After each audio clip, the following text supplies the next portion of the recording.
Now, you've worked through all 6 of the metabolic evidencers that could be could be possible causative factors. Say that multiple times. And the next thing we need to do is, what do we do with this information? It's very different from medical diagnosis of, you have a headache, here's the Tylenol, you should feel good. This is about cellular function. How do we get the systems to speak correctly to each other, and how do we help the internal biosystems function together?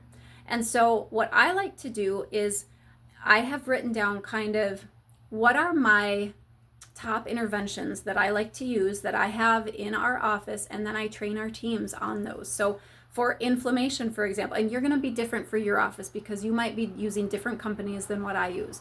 But for inflammation, when I see that there is cellular inflammation, I like to do a nutrient analysis. I like to have a sauna that I'm having them use. I like to have IFC or tricurcumin, an anti-inflammatory, a turmeric, something that I trust and kind of go to when I know that there is some inflammation in process.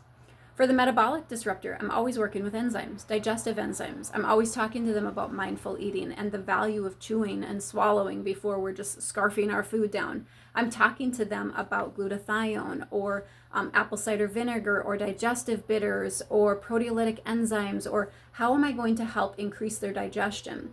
I'm talking to them about food functions. That's something that is a playbook that we use in our clinic. So like I said, you might use different things. If you don't know what those things are, you're definitely a candidate for practitioner's protocol, so that me and my team can help you guide your strategies and guide your assessments and guide your protocols. But if you're working with a rep from your nutrition companies, you can ask, what do you have for metabolic function? They're going to give you some suggestions for that. Third, we have the food inflammatory triggers. I love using homeopathics for this. If there is gluten sensitivity, I am helping redirect how the nervous system and the immune system think, or how they have marked these foods. And so I'll use one called grain and soy allergen mix. I'll use Allercord. I'll use dairy allergen mix. I'll use glutamine because I know that the mucosa lining and the integrity of the gut lining itself has probably been compromised. I will use phenolic immunotherapy is a big one that we use in our clinic. The liver indicator, I might use milk thistle. I might use BioRay, which is a little dropper for children for liver toxicity. I might use Liver Care. I might use hydrangea or TEDCA. Those are popular favorites of mine. Again, ask your supplement company, ask your supplement rep, and look for supplements that are supportive of digestive function or food intolerance. How do we break things down better? How do we support digestion? What are digestive aids? The next one, on Liver Care, how do we support the liver? We were moving on to liver, weren't we? There's also foods for liver. I love beets for liver. They provide nitric oxide, which is energy for the whole body. Your heart loves to use nitric oxide for energy. And beets are a great cleanser. They're a great support of the liver. You can use beet powder if your client is not a fan. You could use ChatGPT and you can say, what are liver-loving foods? The last one for supplementation interventions could be lymphatic drainage. You could use a homeopathic for lymphatic drainage. In our clinics, we use lymphatic pressotherapy. You can use lymphatic drainage massage. You could teach oil brushing. You could teach oil pulling. You could teach dry skin brushing. You could use dietary food trigger avoidance, and you could teach the elimination diets. For somebody who has congestive lymphatic function, you can ask your supplement reps, what do you have for drainage support products? And your homeopathic companies are probably going to be the better ones for that. Remember that lymphatic is all about movement. So this is a great time to talk to your clients about exercise and movement because we need to support that lymphatic function. The last one is neurogenesis, and the intervention that we do for that is my neurogenic program. So I teach them either the fundamentals of neurogenesis on amandawetland.com. You can check that program out. Otherwise, I have a book coming out called The Primal Question for a very inexpensive way. You can learn, you can teach your clients, you can give this book to them as a way to support their nervous system and the biochemistry that nervous system dictates to the rest of the body based on their emotions, thoughts, and experiences. So let's pull this all together now. how do we know if we've evidenced these columns? How do we know what we need to work on first? Let's say we've evidenced all 6 of these. Then I would work in order. Start in order, because this is how the body works on that as well. If there is cellular inflammation, that not a lot of anything else is going to be working. So start with your top interventions. So once you've created your intervention list, if inflammation is evidenced, that's the one you start with.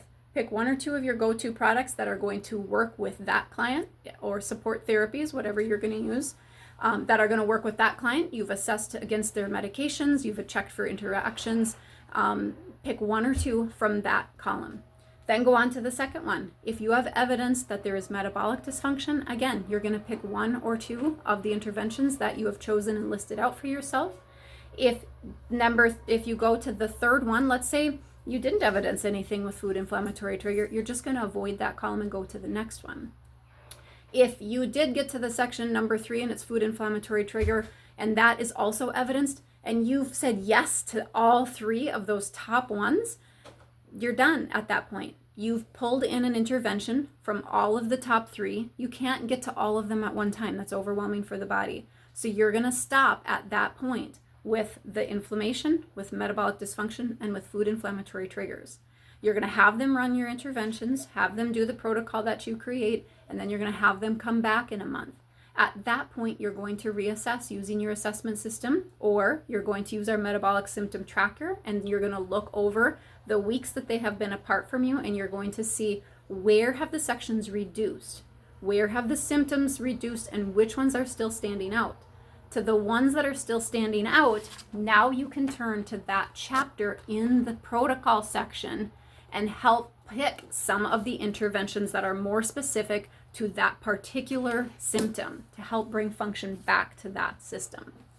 So you just keep working through the scorecard at your initial. That is how to get started. This is also how I train practitioners to use a team so that your clients don't have to wait months and months to get in to see the practitioner. This is a way that your team can get started with effective and safe interventions while your clients are waiting for you. They're taking care of these ground level foundational evidences, these foundational markers, and getting started. So I hope that was absolutely valuable to you. The next steps for you would be to print these sheets off, start practicing it in your practice with your clients, do it yourself, train your team to use these in their initial assessments.